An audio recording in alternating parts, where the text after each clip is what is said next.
소요리 문답 제37문답에 대해서 알아보도록 하겠습니다. 1문답부터 38문답까지가 신자로서 당연히 믿어야 할 바에 대해서 가르치고 있고 믿음의 내용에서 가르치고 있고 39문답부터 109문답까지는 그러면 그 믿음으로서 어떻게 살 것인가 그거에 대해서 이렇게 문하고 답을 하고 있습니다. 거의 그러면 우리가 어떤 믿음의 내용 그리고 어떤 것을 믿는지에 대해서 막바지에 다다랐습니다. 신자들은 죽음에서 그리스도로부터 어떤 유익을 받습니까? 그랬습니다. 신자들의 영혼은 그들의 죽음에서 완전히 거룩하게 되고 즉시 영광 속으로 들어갑니다. 그리고 그들의 육신은 여전히 그리스도와 연합하여 부활할 때까지 그들의 무덤에서 쉽니다. 영혼은 거룩하게 돼서 영혼으로 들어가고 영광 속으로 들어가고 육신은 그리스도와 연합하여 부활할 때까지 그들의 무덤에서 쉰다. 부활할 때 완전 이제 부활하는 거죠. 그때까지는 쉬게 된다. 그렇게 영혼과 육신이 얻는 유익에 대해서 말을 합니다. 이 유익은 우리가 그리스도의 구원이 우리에게 적용되므로 효과적으로 우리를 부르셔서 그 구원에 들어가게 하심으로 오게 된 유익이 계속 이어져서 우리의 죽음까지 이어지는 겁니다. 그러니까 우리의 죽음도 어찌 보면 지옥 가야 될 인생이었는데 그게 바뀐 겁니다. 그래서 거룩하게 되고 영광 속으로 들어가고 그리고 나중에 그리스도와 연합하여 완전한 부활체로 부활하는 겁니다. 앞에서 우리가 그리스도가 획득한 구원에 대해서 이렇게 그게 우리에게 어떻게 적용되어져서 금생에 적용되고 그리고 죽음과 부활까지 적용되는 부분에 대해서 계속 지금 묻고 답하고 있습니다. 금생이란 건 지금 우리가 살고 있는 그 생을 말을 합니다. 29문부터 36문까지는 금생에 우리가 어떻게 그 구원 속에 들어가게 돼서 누리게 됐는가, 어떤 축복을 받게 됐는가, 어떤 유익을 받게 됩니까? 칭의 받고 양자됨의 신분을 얻었고 그리고 성화돼가고 나중에 영화되죠. 그런 것처럼 구원론에 대해서 성령께서 우리에게 구원을 적용시키는 그런 내용에 대해서 자꾸 말을 했습니다. 그리고 37문, 38문 답에는 그러면 개인에게 종말이 있는데 그 개인의 종말은 어떻게 끝나느냐? 그러면 또 더 멀리해서 이 세계 시대는 어떻게 끝나느냐? 그 종말론에 대해서 이렇게 질문하고 답을 하고 있습니다. 특히 37문 답에는 그러면 신자들이 죽으면 어떻게 되는 거냐? 영혼은 완전히 거룩하게 되고 즉시 영광 속으로 들어가게 된다. 육신은 그리스도와 연합될 때까지 자기의 무덤에서 부활 때까지 쉬게 된다. 그렇게 말을 하고 있습니다. 그래서 신자들의 죽음은 단순히 천국 가는 정도로 끝나지 않는다는 겁니다. 그리고 신자들의 죽음은 불신자와 같이 지옥 가서 고통받는 것으로 실패하지 않는다는 겁니다.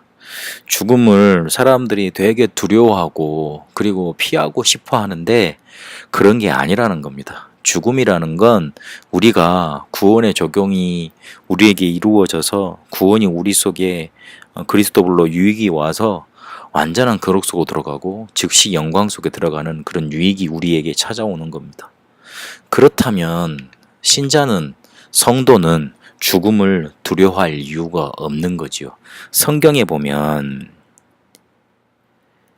죽음을 앞에 뒀을 때 가장 큰 힘을 얻었던 기록들이 많이 있습니다.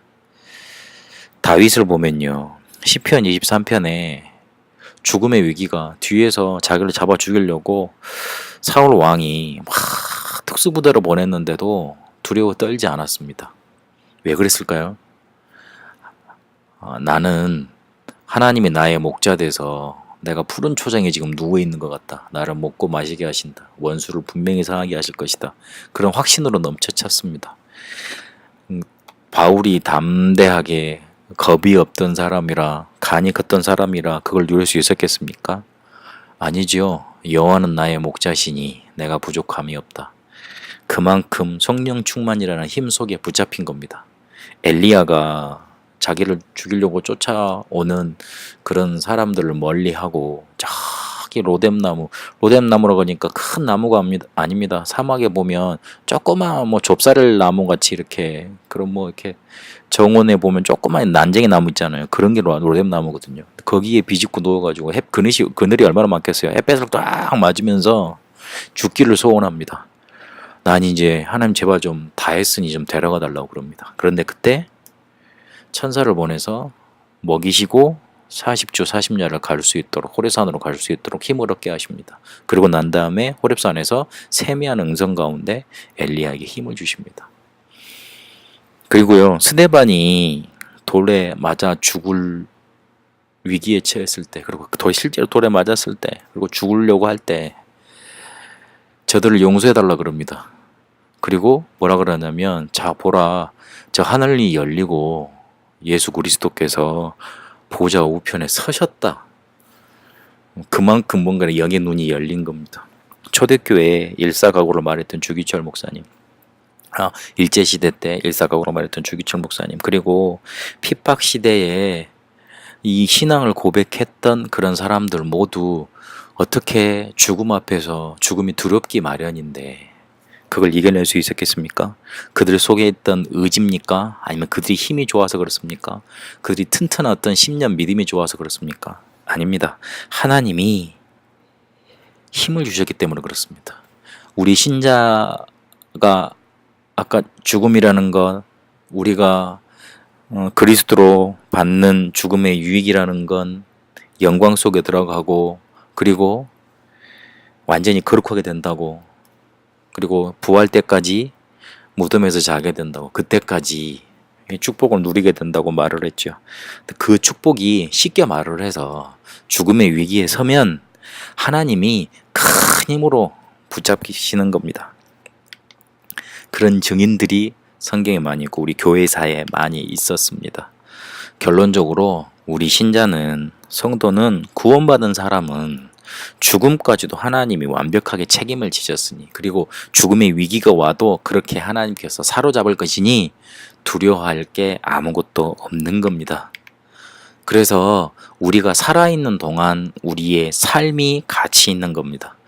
구원받고 은혜를 누리는 것도 우리가 살아있을 때입니다. 그리고 전도할 때도, 전도하는 시기도, 받을 수 있는 그런 기회도, 그리고 우리가 상급을 누리고 상급을 획득할 수 있는 기회도 우리가 살아있는 동안에 이루어지는 것입니다.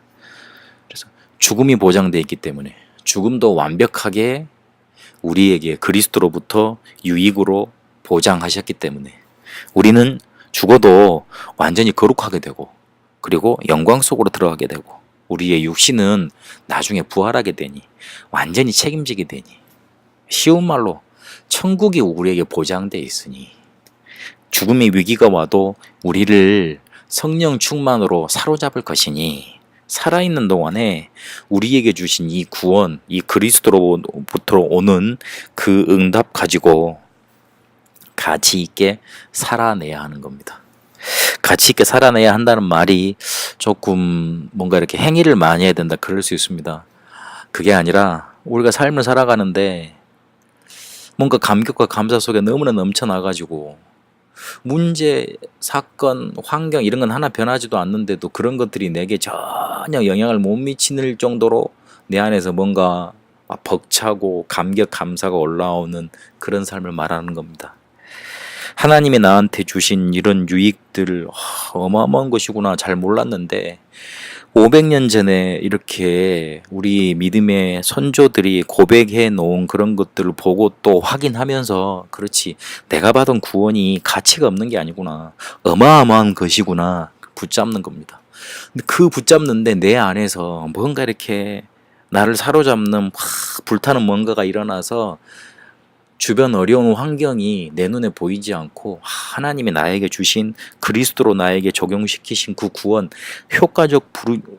효과적인 부르심으로 부르신 그 구원의 감격과 감사로 내 안에 자꾸 넘쳐나는 겁니다.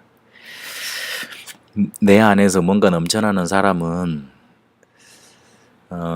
쉽게 말해서 이제 가짜가 안 되고 이제 진짜의 삶을 살고, 그리고 이 축복의 삶을 살게 되겠죠. 여러분이 그 삶 속에 있게 되시길 바랍니다. 기독교인의 삶을, 신자의 삶을 흉내내는 자의 삶이 아니라 내 안에서 뭔가 넘쳐 흘러나와서 그렇게 사라지는 삶. 그래, 기독교는 이렇게 살아야 돼. 꾹꾹 참고 눌러서 사는 그런 그래서 지켜가는 삶이 아니라 하나님이 나한테 주신 이런 유익들이 어마어마하구나. 그걸로 막 넘쳐나는, 그걸로 계속 응답받아서 모든 것이 정복되는 삶, 그 속에 있게 되시길 바랍니다. 데살로니가 전서 4장 14절에 우리가 예수께서 죽으셨다가 다시 살아나심을 믿을진대 이와 같이 예수 안에서 사는 자들도 하나님이 그와 함께 데리고 오시리라. 우리는 부활에 참여하게 됩니다. 우리의 죽음도 그리스도로부터 완전히 보장받았고, 그리고 그 유익이 우리에게 보장되어 있습니다. 여러분, 그걸로 축복, 그 안에 있는 그런 유익들을 누림으로 여러분 마음속에 이렇게 불타오르게 되시길 바랍니다. 여러분 안에 깊게 잠재되었던 무의식 잠재의식 속에, 영혼 속에 잠재되었던 상처, 그걸로 잡히지 마시고 세상에서 주는 어려움으로 두려워하지 마시고 완전히 하나님께서 성령 충만 주실 거라는 그 힘을 얻으시고 보장하셨다는 그 어마어마한 확신 속에 이렇게 날마다 살아나게 되시길 바랍니다. 살아계신 하나님, 우리의 죽음도 그리스도로부터 완전히 거룩하게 되고 즉시 영광 속으로 들어가게 됨을 오늘 확인했습니다. 우리의 육신까지도 여전히 그리스도와 연합하여 부활할 때까지 무덤에서 쉰다고 또한 확인했습니다. 우리는 죽음을 두려워해야 될 그런 존재가 아니고 세상의 어려움에 굴복해야 될 그런 존재가 아님을 오늘 확인했습니다. 우리 안에 주신 이런 구원의 어마어마한 유익들이 우리 삶 속에 넘쳐나는 걸로 충만케 하옵소서. 그래서 어떤 어려움 와도 복음이 우리에게 주는 유익, 구원이 우리에게 주신 응답 속에 날마다 감격과 감사 넘쳐나는 삶으로 인도하여 주옵소서. 살아계신 우리 주 예수 그리스도 이름으로 기도합니다. 아멘.